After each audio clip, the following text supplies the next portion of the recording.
ಲುಕ್ಕಲ್ಲಿ ಅವ್ನು ಹೀರೋನೇ, ಆದ್ರೆ ಕಿಕ್ಕಲ್ಲಿದ್ರೆ ಚೆನ್ನಾಗಿ ಬಂದಿದೆ. ಕಲೆಕ್ಷನ್ ಚೆನ್ನಾಗಿ ಬಂದಿತ್ತು.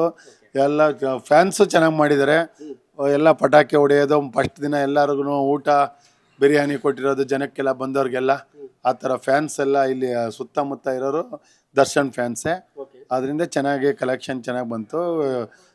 ಫಸ್ಟ್ ಓಪನಿಂಗು ಚೆನ್ನಾಗಿತ್ತೆಲ್ಲ. 4 ಡೇಸು ಎಲ್ಲ ಹೌಸ್ಫುಲ್ ಆಗಿತ್ತು. ಅದು ಗುರುವಾರನೇ ರಿಲೀಸ್ ಆಗಿದ್ದು. ಇದು ಗುರುವಾರನೇ ರಿಲೀಸ್ ಆಯ್ತಾ ಇರೋದು 45. ಕಲೆಕ್ಷನ್ ಚೆನ್ನಾಗಿದೆ. ಒಂದು 27 ಲಕ್ಷ ಆಗಿದೆ ನಿಮ್ಮ ಥಿಯೇಟರ್ ನಮ್ಮ ಥಿಯೇಟರ್. ಸೆಕೆಂಡ್ ವೀಕ್ ಸ್ವಲ್ಪ ಕಮ್ಮಿ ಆಯ್ತು ಕಮ್ಮಿ ಈಗ ಎಲ್ಲ ಕಡೆನೂ ಕಮ್ಮಿ ಆಗಿದೆ. ನಮ್ದ್ರಲ್ಲೂ ಸ್ವಲ್ಪ ಕಮ್ಮಿ ಆಗಿದೆ. ಯಾಕೆ ಅನ್ಸುತ್ತೆ? ಅದೇ ಜನ ಬರಲಿಲ್ಲ ಪಿಕ್ಚರ್ಗೆ. ಪಿಕ್ಚರ್ ಚೆನ್ನಾಗಿದೆ, ಪಬ್ಲಿಕ್ ಬರಲಿಲ್ಲ. ಏನು ಅಂತ ಗೊತ್ತಿಲ್ಲ ರೀಸನ್ನು.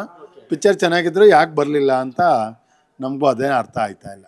ಎಲ್ಲ ನಮ್ದು ಎಲ್ಲ ದರ್ಶನ್ ಫಿಲ್ಮ್ ಯಾವುದೇ ಪಿಕ್ಚರ್ ಹಾಕಿದ್ರು ಇಲ್ಲಿ 4 ವಾರ 5 ವಾರ ಓಡ್ದಿದೆ.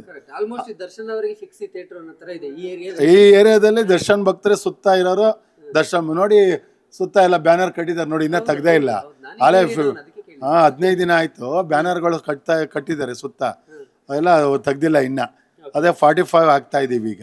ಕಲೆಕ್ಷನ್ ಸ್ವಲ್ಪ ಡೆಲ್ ಆಯ್ತಲ್ಲ, ಅದರಿಂದ 2 ವಾರ ಆಯ್ತು. ಇವಾಗ 45 ಆಗ್ತಾ ಇದೀವಿ. ಎಲ್ಲ ಚೆನ್ನಾಗಿ. ನಾನು ಇಲ್ಲಿ ಸ್ಟಾರ್ಟಿಂಗ್ 90ನೇ ಇಸ್ವಿಯಿಂದನೂ ಇದ್ದೀನಿ. 1999ಕ್ಕೆ ನಮ್ಮ ಥಿಯೇಟ್ರ್ ಓಪನ್ ಆಗಿದೆ. 35 ವರ್ಷ ಆಗಿದೆ ಇಲ್ಲೇ ಇದ್ದೀನಿ.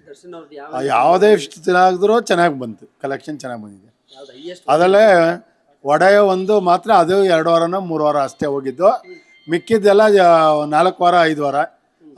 ಗಜಾ ಪಿಕ್ಚರು 100 ಡೇಸು ಇಲ್ಲೇ ಎಲ್ಲ ಅವಾಗೆಲ್ಲ ಕಂಟಿನ್ಯೂ ಹೌಸ್ಫುಲ್ ಆಯ್ತಾಯ್ತು ಗಜಾ ಪಿಕ್ಚರಲ್ಲಿ. ಬಟ್ ಡೆವಿಲ್ಗೆ ಒಂದು ಒಳ್ಳೆ ಏನೋ ಬಸ್ ಕ್ರಿಯೇಟ್ ಆಗಿತ್ತು. ಬರ್ತಾ ಇದೆ, ಎಲ್ಲ ಕಡೆ ಚೆನ್ನಾಗಿ ಬರ್ತದೆ ಅಂತ ಹೇಳ್ತಿದ್ರು.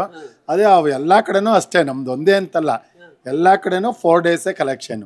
ಆಮೇಲೆ ಮಂಡೇ ಮೇಲೆ ಎಲ್ಲ ಕಡೆನೂ ಡೆಲ್ ಆಗಿದೆ. ಹೇಗಿದೆ ಈಗ ಆ ಸಿನಿಮಾ? ಅದು ದರ್ಶನ್ ಪಿಕ್ಚರು ಪ್ರೀಮಿಯರ್ ನಮ್ಮದು ಸ್ಟಾರ್ಟಿಂಗ್ 7 ಗಂಟೆಗೆ ಟಿಕೆಟ್ ಅದು 400-500, ಸೆಕೆಂಡ್ ಕ್ಲಾಸ್ 400 ಎಲ್ಲ ಫುಲ್ ಆಯ್ತು. ಅದು ಬೇಗ ಫುಲ್ ಆಯ್ತು. ಅದೇ ಫ್ಯಾಮಿಲಿ ಆಡಿಯನ್ಸ್ ನೋಡಬೇಕು. ಮೊದಲು ನಮಗೆ ದರ್ಶನ್ಗೆ ಫ್ಯಾಮಿಲಿ ಆಡಿಯನ್ಸ್ ಹೆವಿ ಬರ್ತಾ ಇದ್ರು. ಈ ಪಿಕ್ಚರ್ಗೆ ಕಮ್ಮಿ ಆಗಿರೋದು. ಮಂಡೇ ಮೇಲೆ ನಮ್ಮದು ರಶ್ ಆಗ್ತಿದ್ದದ್ದು. ಫಸ್ಟ್ ಸ್ಟಾರ್ಟಿಂಗ್ ಎಲ್ಲ ಇದಿರ್ತಾರಲ್ಲ, ಫ್ಯಾಮಿಲಿ ಆಡಿಯನ್ಸ್ ಏನು ಬರಲಿಲ್ಲ ಜನ ಇದಕ್ಕೆ.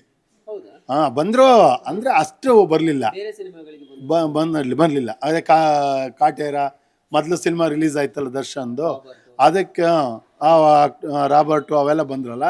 ಮಂಡೇ ಮೇಲೆ ಆ ಥರ ಜನ ಕಮ್ಮಿ ಆದರು. ಅದು ಏನಕ್ಕೆ ಕಮ್ಮಿ ಆದರು ಅಂತಲೇ ಗೊತ್ತಾಯ್ತಲ್ಲ ಡೆವಿಲ್ಗೆ ಮಂಡೇ ಮೇಲೆ. ಆ ಥರ ಕಲೆಕ್ಷನ್. ಪಿಕ್ಚರ್ ಚೆನ್ನಾಗಿದೆ, ನೋಡೋಕ್ಕೆ ಏನು ಬೇಜಾರೇನಿಲ್ಲ. ಆದರೆ ಜನ ಏನಕ್ಕೆ ಆಡಿಯನ್ಸ್ ಕಮ್ಮಿ ಆದರು ಅಂತ ನಮಗೂ ಅರ್ಥ ಆಯ್ತಾ ಇಲ್ಲ. ಸೆಕೆಂಡ್ ವೀಕ್ 2 ಚಿಲ್ಲರೆ ಆಗಿದೆ ಅಷ್ಟೇ, ಡೌನ್ ಆಗಿದೆ. ನಮ್ಮ ಥಿಯೇಟರ್ ಸಿಟಿ ಕಡೆ ಎಲ್ಲ ಚೆನ್ನಾಗಿರ್ತದೆ, ನಮ್ದು ಇದು ಲಾಸ್ಟ್ ಅಲ್ವಾ ಬಾರ್ಡ್ರು. ನಾರ್ಮಲಿ ನಿಮ್ ಫಸ್ಟ್ ವೀಕ್ ಅಲ್ಲಿ ಇಷ್ಟು ದೊಡ್ಡ ಸಕ್ಸಸ್ ಆಗಿರೋ ಸಿನಿಮಾ ಸೆಕೆಂಡ್ ವೀಕ್ ಅಲ್ಲಿ ಆವರೇಜ್ ಒಳ್ಳೆ ಕಲೆಕ್ಷನ್ ಅಂದ್ರೆ ಎಷ್ಟು ಮಾಡಿರುತ್ತೆ? ಅಂದರೆ 5-6 ಅಷ್ಟೇನೆ. ಯಾವುದೇ ಸಿನಿಮಾ ಆದ್ರೂ 5-6 7 ಇಲ್ಲ. ಅದರೊಳಗೆಲ್ಲ ಕಾಂತಾರ ಮಾತ್ರ ಸೆಕೆಂಡ್ ವೀಕು ಒಂದು 20 ಲಕ್ಷ ಆಯಿತು. ಅದನ್ನು ಫಸ್ಟ್ ವೀಕಲ್ಲಿ 50 ಲಕ್ಷ ಆಗಿತ್ತು, 20 ಲಕ್ಷ ಆಯಿತು. ಹಂಗೆ ಆ ಥರ ಆಯ್ತದೆ. ಟಿಕೆಟ್ ಪ್ರೈಸ್ ಕೂಡ ಜಾಸ್ತಿ ಕಮ್ಮಿ ಮಾಡ್ತೀವಿ. ಆಮೇಲೆ 4 ಡೇಸ್ ಆದ್ಮೇಲೆ ಕಮ್ಮಿ ಮಾಡ್ಬಿಡ್ತೀವಿ ಎಲ್ಲ ಅಷ್ಟೇ.